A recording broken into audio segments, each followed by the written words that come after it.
நாளை சனிக்கிழமை மே 11 நாளன்று நடைபெறவிருக்கும் கோலகுபு பாரு சட்டமன்ற இடைத்தேர்தலில் இந்திய வாக்காளர்கள் பாஸ் கட்சி இணைந்திருக்கும் பெரிக்கத்தான் கூட்டணியில் உள்ள பெர்சாத் கட்சிக்கு வாக்களிக்க தயங்க மாட்டார்கள் என பாஸ் கட்சியின் ஆன்மீக தலைவர் ஆஷிம் ஜாசின் தெரிவித்துள்ளார்.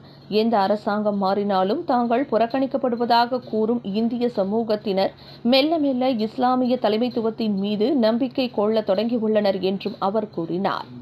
எனவேதான் பெர்சாத் கட்சியின் வேட்பாளர் கைருல் அசாரி சாவிட்டிற்கு இந்தியர்கள் வாக்களிப்பார்கள் என தாங்கள் எதிர்பார்ப்பதாக ஆஷிம் ஜாசின் மேலும் தெரிவித்தார்.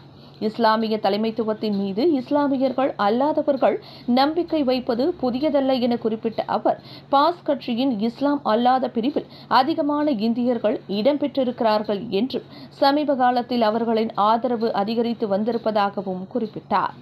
முஸ்லிம் அல்லாத பிரிவினருக்கு தாங்கள் செனட்டர் பதவியை வழங்கியிருப்பதையும் ஆஷிம் ஜாசின் சுட்டிக்காட்டினார். எந்த இனத்தையும் தாங்கள் புறக்கணிக்கப் போவதில்லை, ஒதுக்கப் போவதில்லை என்பதை முஸ்லிம் அல்லாதவர்கள் எங்களின் கடந்த கால வரலாற்றை பார்த்து நம்புகிறார்கள்.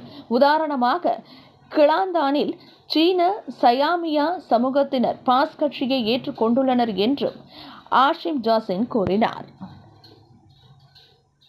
விலையில் மேலும் செய்திகளை தெரிந்து கொள்ள கீழே இருக்கும் பெல் பட்டனை அழுத்துங்கள். உங்கள் ஆதரவை வெளிப்படுத்த லைக் மற்றும் ஷேர் செய்யுங்கள். தொடர்ந்து விண்வெளியுடன் உங்கள் பயணத்தை தொடர்ந்திருக்க சப்ஸ்கிரைப் செய்யுங்கள்.